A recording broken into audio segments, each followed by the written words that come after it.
Miedo. El país tiene miedo. La gente sin dinero tiene miedo. Miedo de que lo siembren. Miedo a una alcabala. Miedo a una matraca.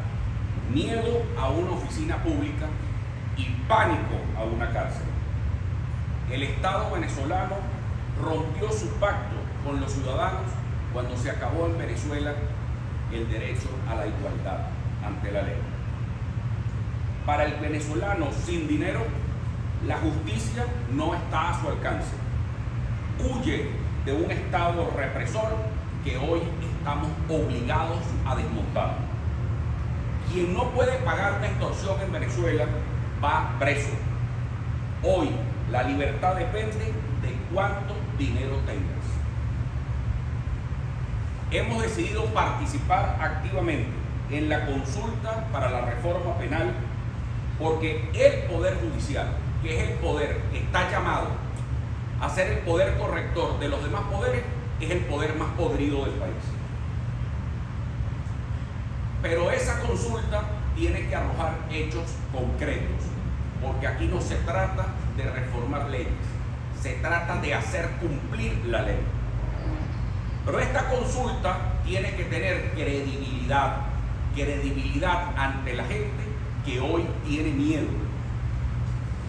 Y una reforma penal tiene que hacerse sobre la verdad.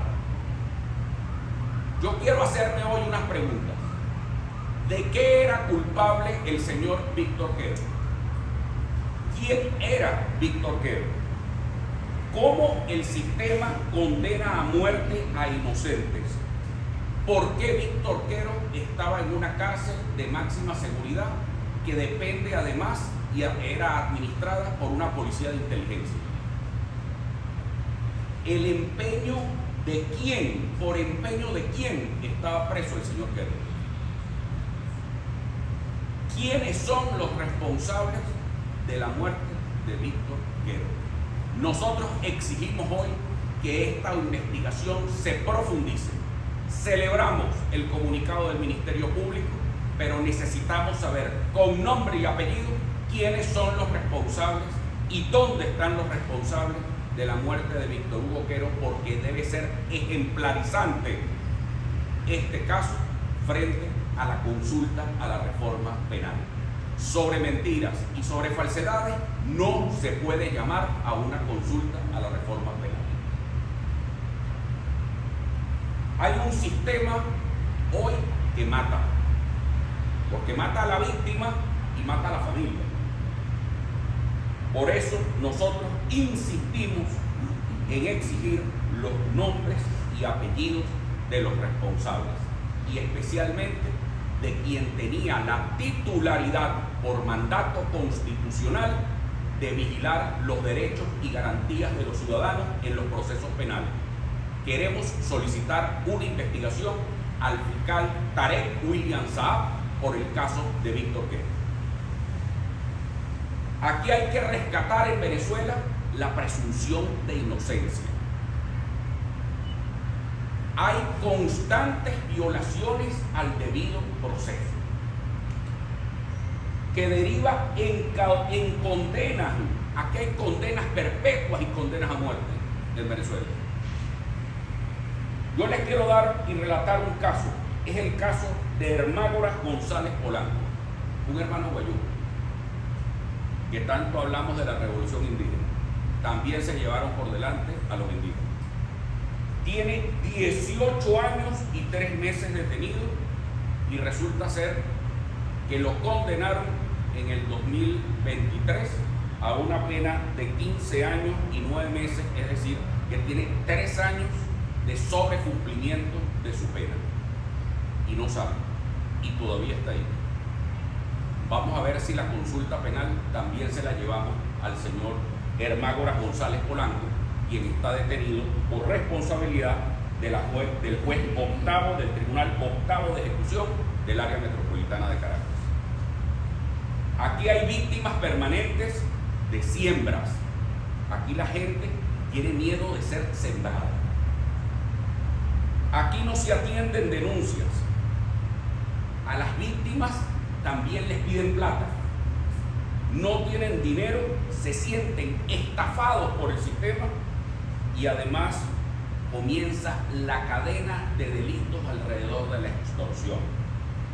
Y aquí tenemos que hablar de la sociología del delito de la extorsión. Porque no solamente se ven afectados los patrimonios de la gente, que ya están bastante mermados, sino también se ven afectados la salud mental de la persona que es objeto de una extorsión. Es increíble lo que puede pasarle a una persona cuando a uno mismo, un funcionario, te viene a extorsionar. Es gravísimo lo que te pasa. Sientes miedo por tu familia. Y en Venezuela los más afectados, ¿quiénes son cuando se trata de una extorsión? Los más pobres, los que no tienen dinero. Y esa es la víctima de hoy. La víctima de este sistema demoledor, de esta máquina de tiranizar, son los más pobres. Porque ellos y de ellos están llenas las cárceles venezolanas, condenados de manera perpetua prácticamente. La salud y la justicia en Venezuela, quien no paga por ella, se muere. Esto hay que ponerle fin. En Venezuela no podemos sentir más miedo y tenemos que arrancar todos siendo valientes. Y quiero aquí exigirle a la presidenta, con todo respeto, la recomposición moral del sistema del Poder Ejecutivo Nacional. Cada organismo tenemos que hacer una revisión profunda de los bienes materiales de sus funcionarios. Porque hay dos cosas que no se pueden esconder en la vida: la tos y el dinero. Y es increíble cómo en delegaciones policiales y en despachos del Ejecutivo Nacional o de organismos de seguridad del Estado van la gente y se queda asombrada, los propios comuneros, los miembros de consejos comunales, los que van allá, los que todavía creen en el PSUV, los independientes, los de oposición, los que sea, el venezolano de a pie, el que va y se consigue que en una delegación policial o en una fiscalía hay una camioneta estacionada de $200,000. ¿Cómo es eso? ¿Vamos a reformar de verdad o vamos a reformar de mentirita? Vamos a poner entonces el dedo en la llaga. ¿Qué hace un fiscal o un policía con una camioneta que cuesta $200,000? Es que esto no es un problema político, esto es un problema de mafia, de guiso y de corrupción. Y tenemos que tener la voluntad política y la valentía, los venezolanos, de vencer esto. Pero es que esto es ya. Nosotros no podemos esperar, no es que va a venir alguien, es que va a venir un cambio político. No, y que mientras viene el cambio político se pudre la gente en la cárcel. O es que viene desde el cambio político, entonces vamos a seguir con la extorsión. O es que viene desde el cambio político, no, es que es ya. Porque es el pueblo venezolano que se está muriendo en una cárcel venezolana porque son objeto de extorsión. Y esto hay que cambiarlo ya, y hay que tener la voluntad política de hacerlo. Quitarnos el color de la franela, porque no tiene franela política hoy, ni tiene ideología el venezolano que es chantajeado y extorsionado por el sistema penal que lo pone tras las rejas y condena a su familia a muerte. Yo quiero exigir a la Fiscalía General de la República que ese 0800 extorsión que propuso la presidenta, yo lo acepto, sí, y lo apoyo, pero que sea parte de la Fiscalía General de la República como una línea confidencial, porque no le vas a dar el 0800 extorsión al mismo que extorsiona. Ah, bien, bueno, ¿y a dónde lo vas a poner? ¿A quién vas a llamar? ¿Y te atiende quién? ¿Quién te está extorsionando? Porque eso ha pasado también. Cuando la gente le diga, no, vaya y denuncie. Pero resulta ser que quien te atiende la denuncia de extorsión es el que te está extorsionando. Y eso no lo vi en una película. Ese es el terror que siente el pueblo venezolano todos los días. Además del hambre, la pelazón, la falta de luz, es el miedo que sentimos frente cuando nos pasamos por una alcabala, o porque tenemos miedo de que nos pase un tribunal, o porque alguien quiere sembrarnos, porque aquí existe el micropoder. ¿Ustedes saben lo que es en Venezuela? Micropoder. Ese policía que en el barrio venezolano o en cualquier campesinado o en cualquier sitio rural de Venezuela, llega ese policía y se te enamora de alguien. Y resulta ser que termina preso. Porque el micropoder comienza toda una cadena de hacer lo que me da la gana. Porque aquí un tribunal dicta una medida de excarcelación y no me da la gana de soltar. Aquí un fiscal pide una medida y al juez no le da la gana. Y al otro tampoco le da la gana. Quiero también pedirle al fiscal general de la República en esta jornada de participación, que yo les voy a participar todo esto que les estoy diciendo. Quiero pedir que la línea esta 0800 extorsión sea una línea confidencial adscrita a la Fiscalía General de la República. Y quiero exigirle al fiscal general de la República que cree de inmediato una Fiscalía Nacional Anticorrupción y Antiextorsión, porque el venezolano necesita protección y desde el punto de vista de la Constitución, aquí cada quien tiene que asumir el papel que es. Y el papel que tiene el señor fiscal general de la República es el de defender y proteger los derechos humanos durante los procesos judiciales. Entonces su función es esa. Hay que crear una Fiscalía Nacional Anti-Extorsión y Anticorrupción. Y a la Defensora del Pueblo también les vamos a escribir su carta a la Defensora del Pueblo, porque aquí cada quien tiene que asumir su responsabilidad y su tarea. Los diputados hacemos nuestra tarea de denunciar, de sustanciar, de recibir cosas, pero aquí tenemos que poner a funcionar. No es que vamos a, y todo es vamos a, no es ya vale. La Defensora del Pueblo tiene que abrir una defensoría especial y anti-extorsión. ¿Y a dónde va a ir el pueblo venezolano a pedir que lo defiendan? A la Defensoría del Pueblo. Entonces no se trata solamente de que vayamos, hagamos la visita. No. Defensoría del Pueblo, abierta a los ciudadanos. Hay que crear una Defensoría del Pueblo anti-extorsión para que la gente pueda ir a denunciar. Me están extorsionando. Y la defensora se encargue y se ponga los pantalones bien puestos y pongamos entre todas las instituciones a funcionar. Porque el único cambio que va a venir en Venezuela no es con el cambio de nombres, es cuando las instituciones asuman cada quien su rol y acuda cada quien a asumir su responsabilidad. Porque lo que no podemos seguir es esto, o para allá, para mañana. No, deja que venga fulano, deja que venga sutano, que venga Perecejo. Carajo, pasó 27 años y aquí todavía seguimos en lo mismo. Y peor el debate de la Asamblea Nacional de ayer. Cuando un diputado del PSUV salió a felicitar el sistema penal, bueno, entonces ¿por qué vamos a hacer la consulta? ¿Para qué? Si todo está perfecto y tan bueno. No, aquí hay que investigar.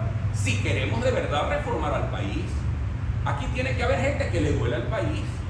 Tiene que haber gente que querramos al país, que amemos a esta patria. Pero es que no lo vamos, miren, aquí nadie va a venir a salvar a Venezuela si no nos salvamos nosotros mismos. Si cada quien desde su espacio no asume su papel. El periodista tiene que ejercer su papel, el fiscal tiene que ejercer su papel, los diputados tenemos que ejercer nuestro papel, el de legislar y el de controlar. Y aquí estamos haciendo nosotros nuestra labor de controlar y también de legislar. Lo que haya que hacer para reformar las leyes, bueno, se reforma. Pero lo más importante que tenemos que reformar es la actitud y la supervisión. Porque aquí basta de islas, basta de además de ese archipiélago que hay en el sistema de justicia. No es que eso es de fulano, el preso es de Sutanejo. No, déjame preguntar arriba. Yo me pregunto, ¿quién es lo de arriba? Es una pregunta que yo me hago constantemente. ¿Quién es arriba?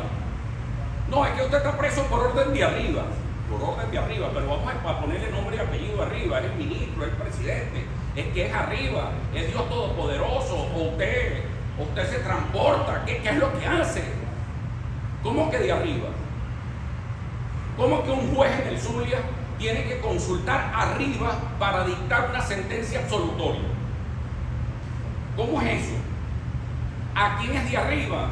Señor, con decir eso que usted está para arriba, no, para arriba es que está violando usted la ley y está violando la Constitución y le está violando los derechos humanos a los venezolanos cada vez que un juez bien pendejo viene a decirle a los venezolanos que él tiene que consultar para arriba si tiene que absolver o no tiene que absolver.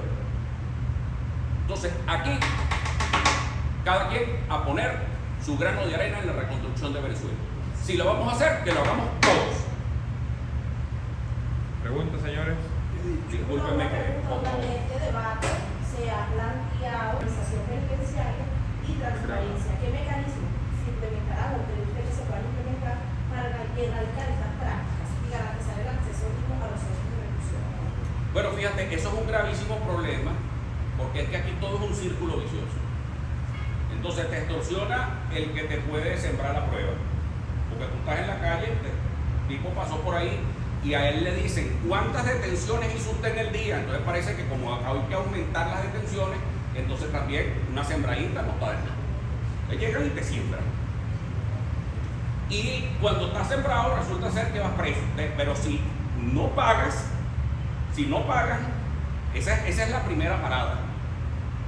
Si no pagas, entonces vas preso. Cuando estás preso, si no pagas, ya tú sabes lo que te toca dentro.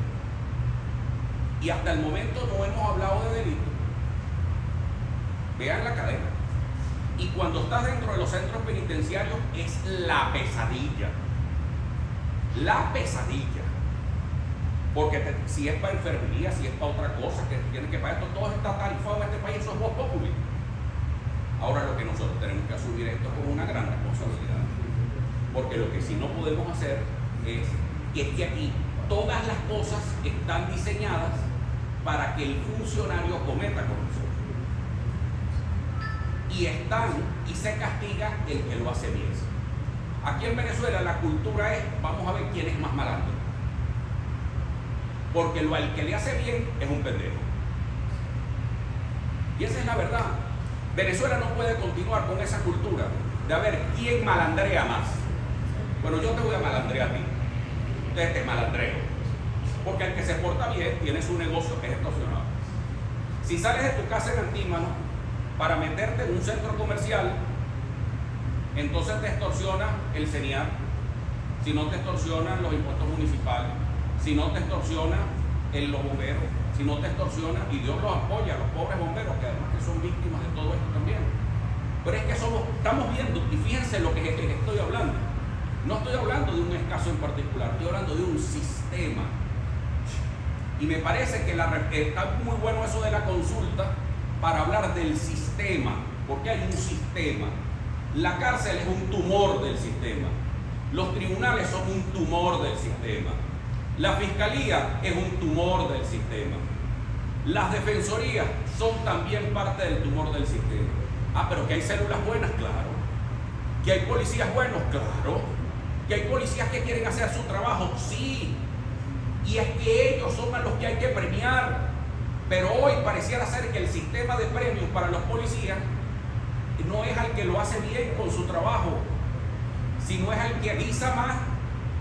Yo hay casos de familiares que hemos recibido aquí de gente, de militares detenidos, donde alguien que estuvo dependiendo de este militar, se le cuadró en una cárcel y le dijo: caramba, usted está preso porque no hizo nada y yo estoy libre porque lo hice todo. Imagínense ustedes, eso me afectó a mí, esa frase a mí me afectó y me afectó mucho, porque retrata la realidad que tenemos en el país, y esto hay que despartidizarlo. Esto no es una lucha de nombres, esto es una lucha de sistema, porque usted pone y saca de ahí a quien tenemos que sacar, porque a mí me encantaría el cambio en este país, y evidentemente, bueno, nosotros estamos aquí porque queremos nosotros hacer el cambio también, pero es que nos hemos dado cuenta que el cambio también tenemos que hacerlo desde nosotros mismos. Pues si no lo hacemos nosotros mismos, ¿quién lo va a hacer? Y eso es gravísimo. O sea, lo que está pasando en Venezuela es muy grave, porque en Venezuela se convirtió en una máquina de tiranizar, y es una máquina completa que está tiranizando todo el tiempo. Así cambias a los actores, los cambias mañana y sigue la cosa. ¿Cómo corregir el sistema penal de Venezuela y que esto no responda a intereses políticos? Es decir, no se repita lo que pasó con la Fiscalía y con la Defensoría del Pueblo. También quería precisar si la investigación que están solicitando en contra del exfiscal general Tareq William Saab, que mencionaba, pedir la investigación a Tareq, es contra Tareq William Saab por el caso del Víctor Hugo Pérez Navas. Bueno, sí, Yo creo que aquí hay que comenzar con nombres y apellidos de una vez. Hay muchos casos por el cual juzgar o acusar a Tarek William Saab, muchísimos. Pero deberíamos comenzar con el de Víctor Quero. Yo creo que el caso Víctor Quero amerita una explicación a fondo porque necesitamos un caso ejemplar para comenzar a desmontar el sistema. Si queremos voluntad de comenzar vamos a averiguar. Porque hubo una persona que murió en la cárcel, estuvo 6 meses desaparecido, su madre buscándolo por todas partes y el fiscal general ¿dónde estaba?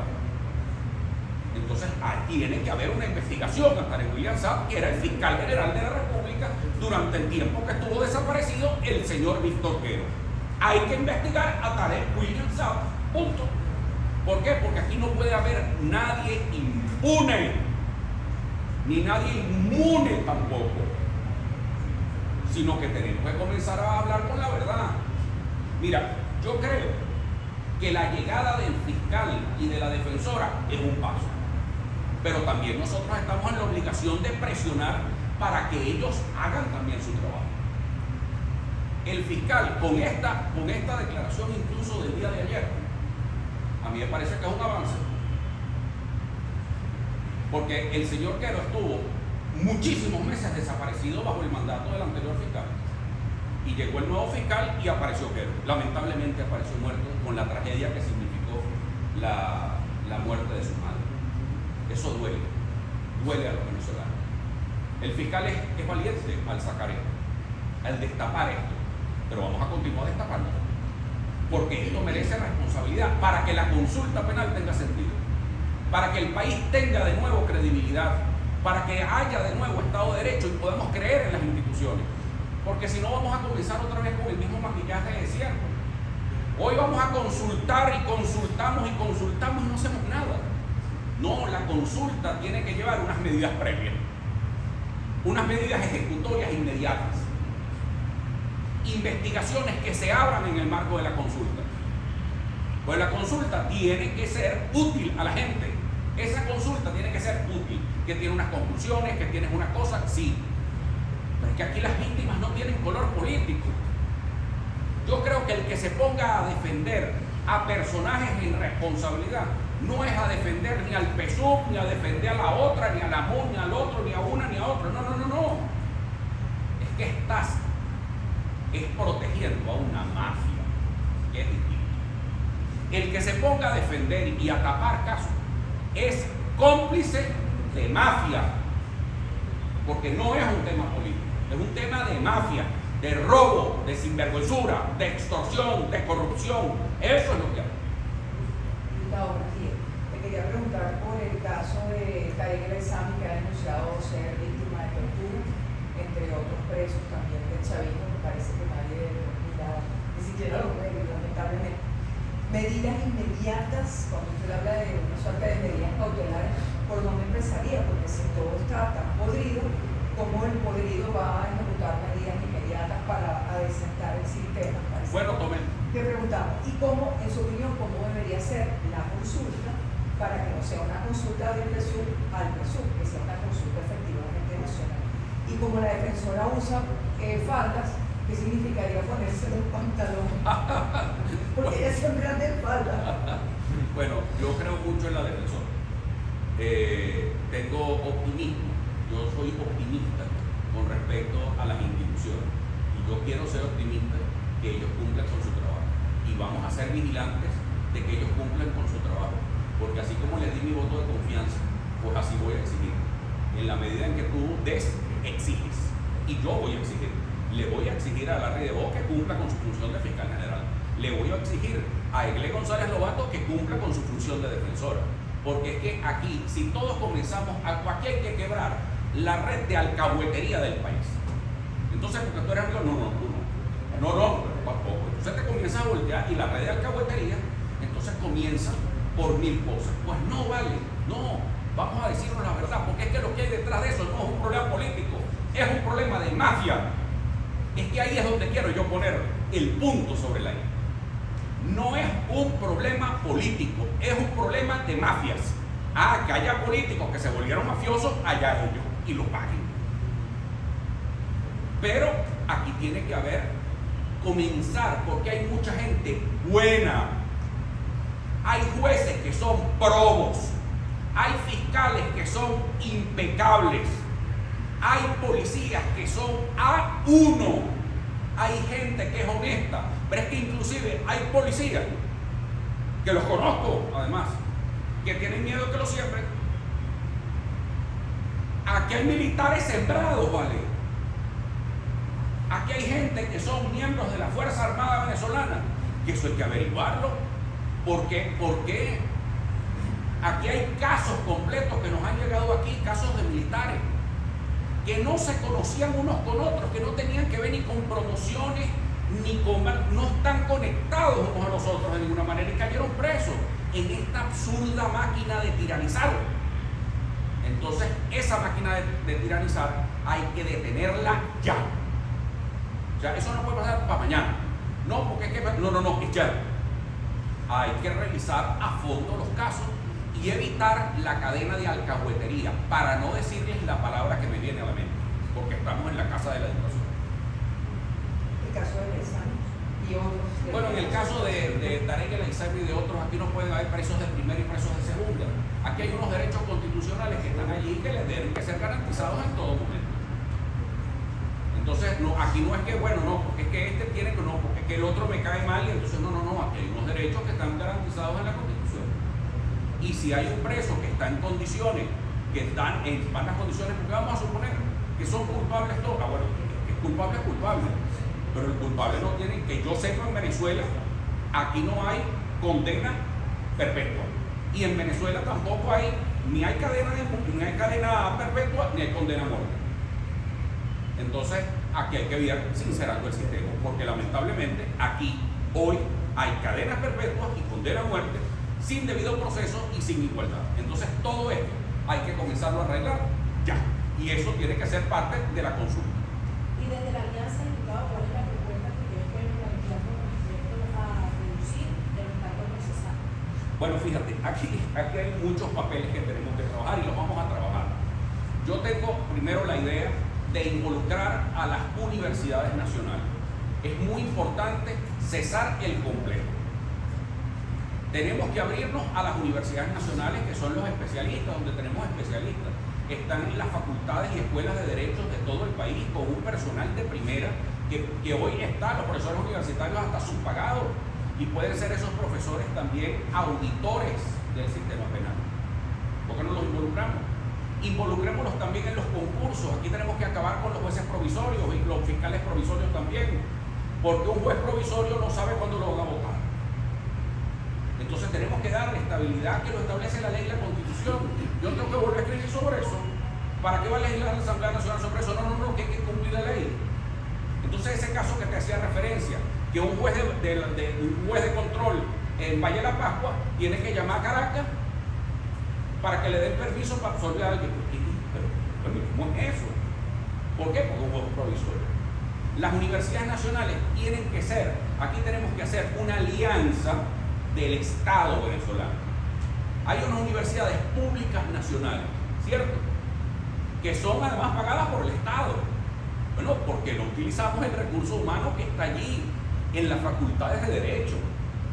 A mí me encantaría, por ejemplo, que comencemos una nueva carrera judicial y además comencemos incluso con estudiantes con los mejores promedios que existan de las maestrías y especialidades en distintas áreas del derecho.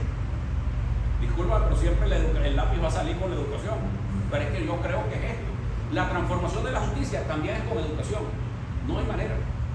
Entonces, evidentemente, nosotros todas estas propuestas las vamos a trabajar, vamos a hablar con los decanos, vamos a hablar porque no nos podemos quedar en la denuncia nada más, sino tenemos que promover, tenemos que construir. Y el construir, ¿qué significa? Bueno, vamos a hablar con los decanos de las facultades, con los rectores de las universidades. Ayer conversaba con el rector Víctor Rago. Aquí tenemos que hablar con todo el mundo, sin estar con cosas, no, es que yo a mí no te trato, es que yo a ti tampoco, es que tú me caes mal y es que el otro es del otro color. No. Aquí busquemos a los mejores para que asuman la renovación del Ministerio Público y del Poder Judicial para que haya una buena reforma penal. Busquemos a los mejores. ¿Dónde están? estudiando, porque los mejores siempre están estudiando. Discúlpenme, pero es la defensa de los nerds.